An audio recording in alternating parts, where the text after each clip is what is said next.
সম্পর্ক কখনোই তৃতীয় কোনো ব্যক্তির জন্য খারাপ হয় না। সম্পর্ক খারাপ হয় আপন মানুষটির দেওয়া ধোঁকার কারণে।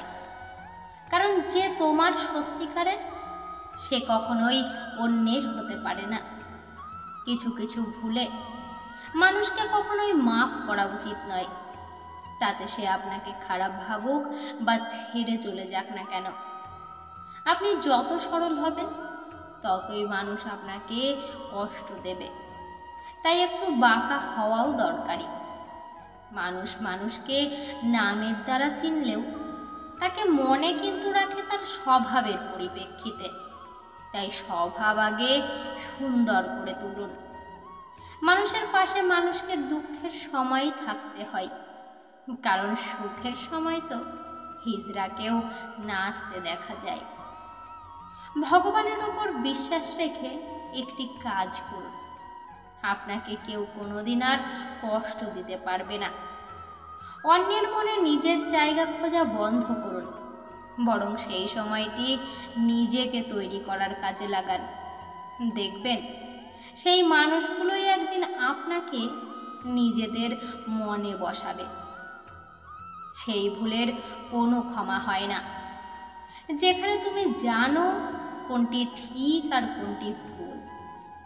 যে ঝগড়ার শেষে পৌঁছে আমাদের বলতে হয় এখানেই সম্পর্কটি শেষ করা যাক, সেই সম্পর্কটি কখনোই ভালোবাসার হতে পারে না। সম্পর্ক তো সেটি ভালোবাসার যেখানে ঝগড়ার শেষে বলা হয় থামো, এবার ঝগড়ার মীমাংসা করা যাক। জীবনে যদি অনেক উপরে উঠতে চান তবে কখনোই ছোট লোকদের কথাই উত্তর দেবেন না। বন্ধু বলো বা যে কোনো আত্মীয়, ভেবে চিন্তেই করা উচিত। কারণ প্রথম প্রথম তো সবাইকেই ভালো দেখায়, তবে শেষ পর্যন্ত কে টিকে থাকবে তাকেই চিনে নিতে হয়। আপনি যদি ভুল ট্রেনে উঠে পড়েন তবে পরের স্টেশনেই নেমে পড়ুন, কারণ যত দূরে যাবেন ততই রাস্তা বেড়ে যাবে ফেরার।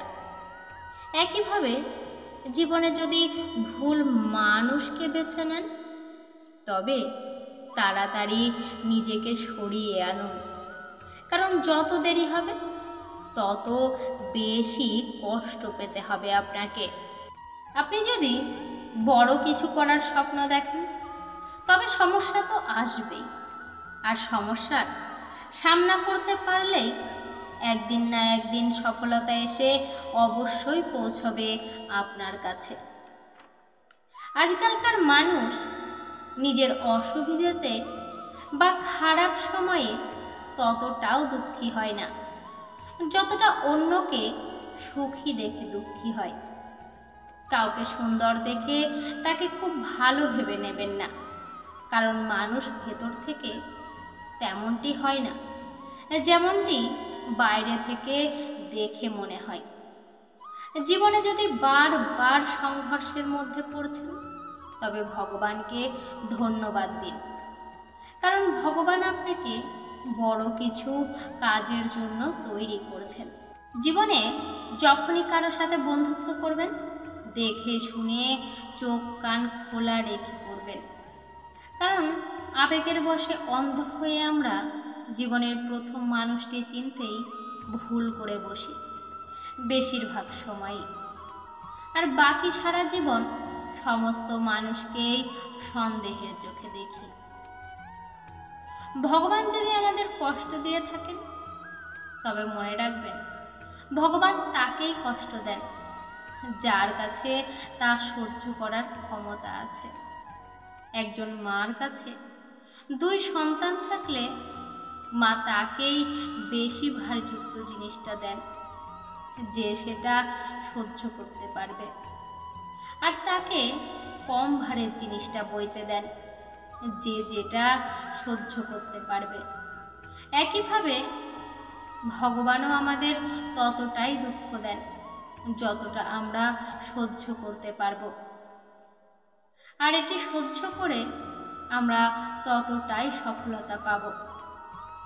অল্প কষ্ট করলে আপনি যে সফলতা পাবেন তার থেকে আপনি যখন অধিক কষ্ট করবেন তখনকার সফলতাটা অনেক বড়। তাই ভগবান আপনাকে বড় করতে চাইলে আপনার জীবনের সংঘর্ষটাও বেশিই হবে।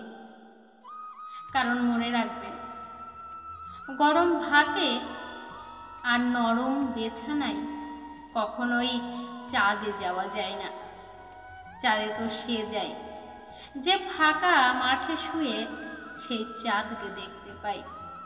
অর্থাৎ যার জীবনে যত কষ্ট বেশি সে তত উপরে উঠতে চায়, আর যে আরামে থাকে সে তা কখনো ত্যাগ করতে পারে না অলসতার কারণে। আর এই কারণে সে কোনোদিনই শিখরে পৌঁছাতে পারে না। তাই ধন্যবাদ দিন ভগবানকে যে তিনি আপনাকে সংঘর্ষের মধ্যে রেখেছেন এবং একদিন না একদিন আপনাকে সেই শিখরে নিয়ে যাবেন। ধন্যবাদ।